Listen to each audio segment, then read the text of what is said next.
So I have a blister on my left index finger, and I've been spending the past couple days wondering how I even got it because I don't do a lot with my left index finger. I'm a right-handed person. And then I realized the game that came out, Borderlands, that Mr. Soap and Clay and I have been playing obsessively ever since it was released, is what's caused this. And my gaming life in the past several years apparently has led to a lack of calluses on my fingers.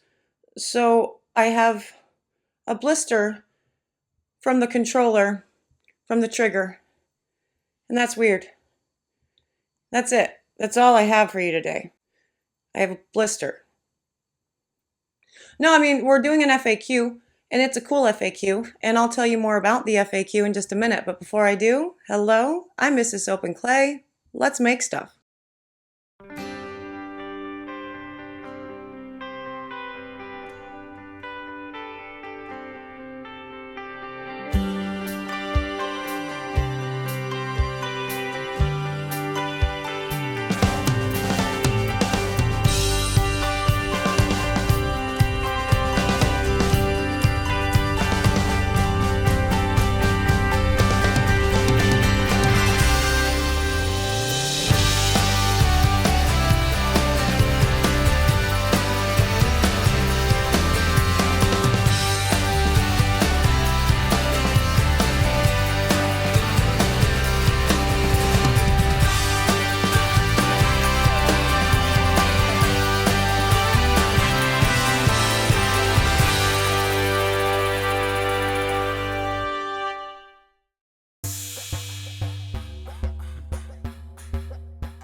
How's it going, Sudsers? Welcome back to the channel. You are at Soap and Clay, where we make all the soapy things, and you are here for day 259 of 365 days of soap.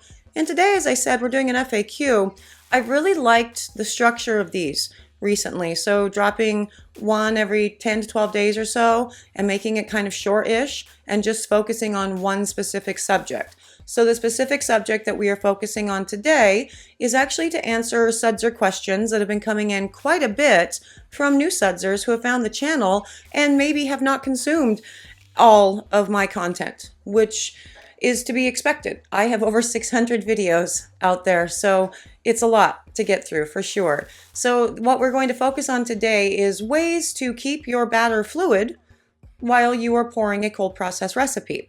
Now, for those of you who have been around for a while, you know that I've talked about this a lot, and I've done specific whole-ass videos on emulsion and trace and all the things, but, you know, those videos, too, are older, and while still relevant, they're in the backlog somewhere. And so let's go ahead and talk about it today in a more manageable kind of bite-sized version to give some new Sudsers, some new soap makers out there, some assistance in all of their soapy journeys. So let's get to the video and we will talk about all things fluid batter.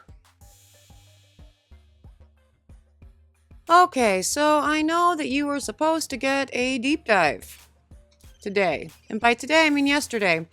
Here's the thing. Yesterday, I went and hung out with my family at my mom's house. And so I didn't get around to filming said deep dive because family time.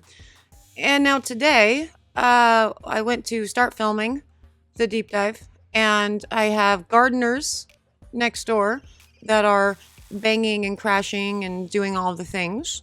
And I have concrete workers, you know, right here door that are banging and crashing and doing all the things.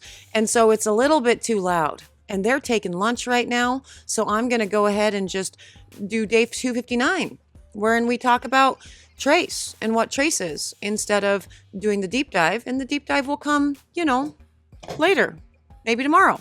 We'll see. Anyway, so trace. I get lots of new Sudsers, lots of new soap makers that come and find the channel every day.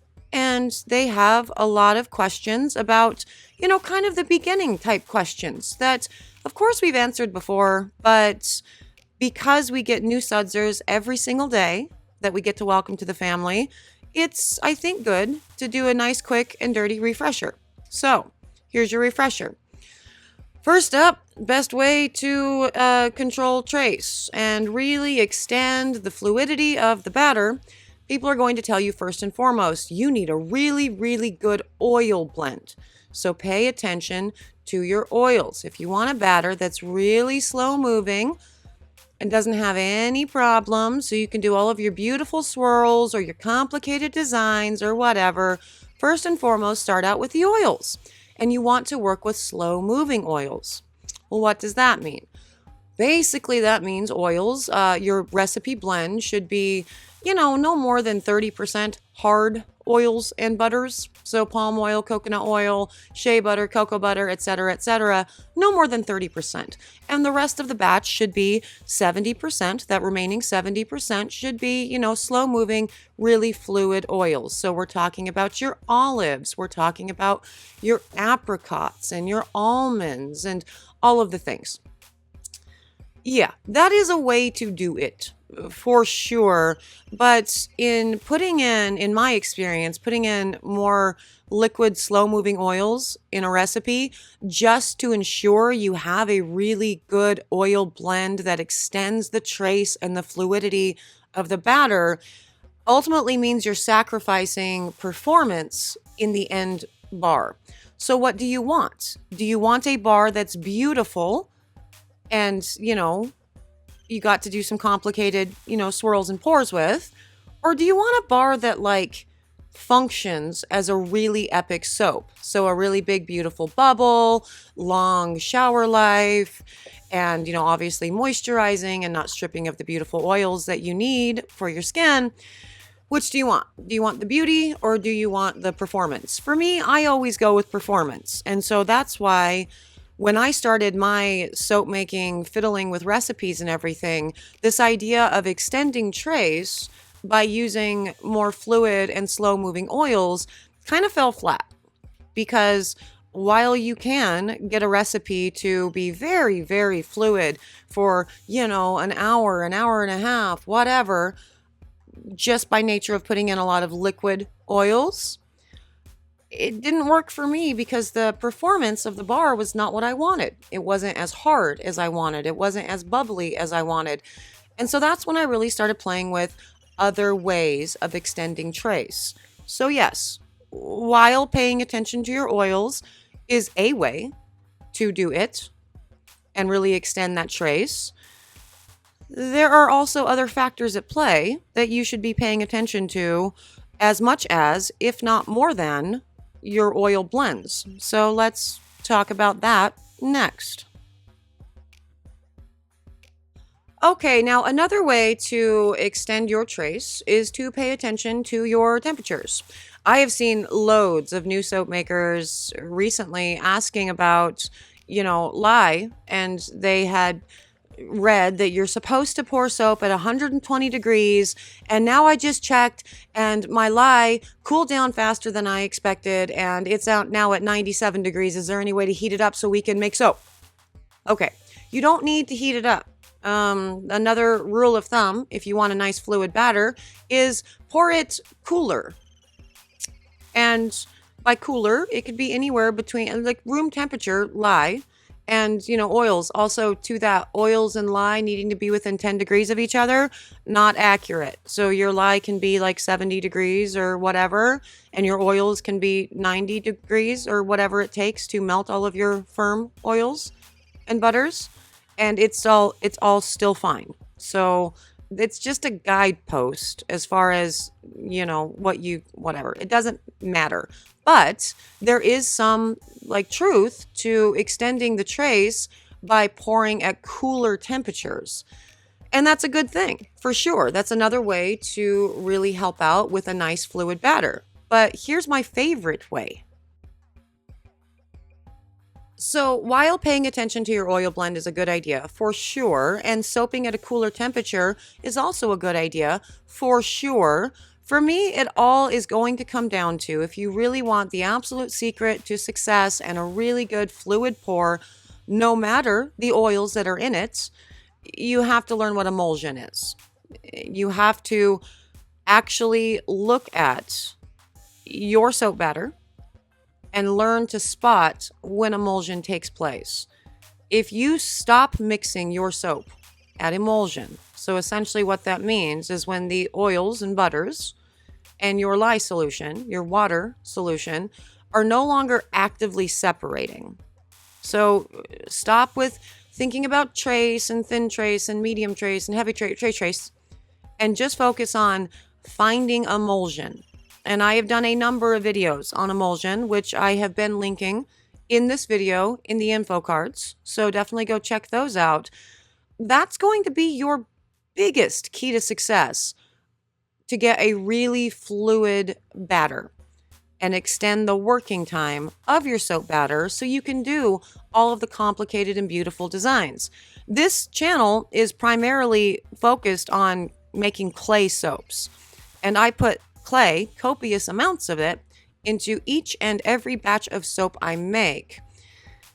And yet, I can always achieve a very, very beautiful, long work time, trace. Nice fluid batter with even the most complicated of designs. Even though I have all this extra clay, even though I make my soaps with a lot of hard oils and butters, because I stop mixing my soap batter once I hit emulsion. Because once you hit emulsion, saponification is going to do its thing. That's just what it is. You don't really need to mix any farther than that. So that's definitely something to keep in mind and to really learn. And so if you're really wanting to up your awesomeness with making soap, you really want to figure out what emulsion is, how to spot it, where it exists in the soap making, mixing stage, and really literally stop there. And I know that we all want to keep mixing our batter just a little bit more just in case, because we want to ensure that emulsion is actually hit and saponification will be achieved. And I get that, and that's a very smart way to look at soap making.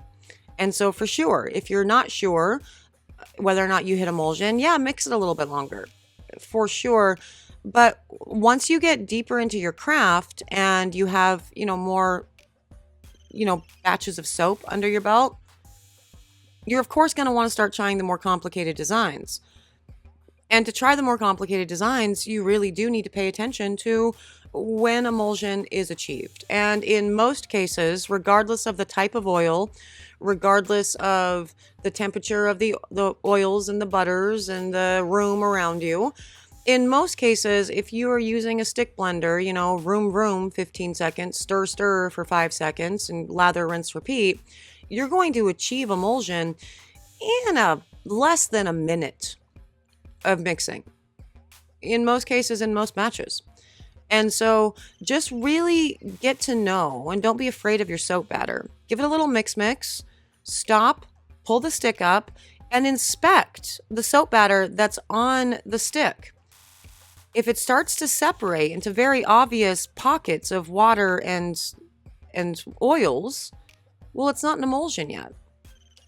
Give it a little bit more, another 10, 15 seconds, and then pull the stick up and inspect it. Once you hit a stable solution wherein it is no longer separating from itself, my friend, you have hit emulsion, and you can start doing your cool pours at that point. And that is the best way to really ensure that you get a long-lasting, nice, fluid soap batter for even the most complicated of designs without having to worry about things like making sure I have slow-moving oils or, the lye is the appropriate level of cool. That's day 259. There it is, a quick and dirty how-to FAQ on how to keep your batter fluid. And I know that the first thing that people always say is, well, make sure that your oils are conducive to that. But at the same time, as I said in the video, you guys have seen countless recipes of mine with really, really thick, heavy oils and butters.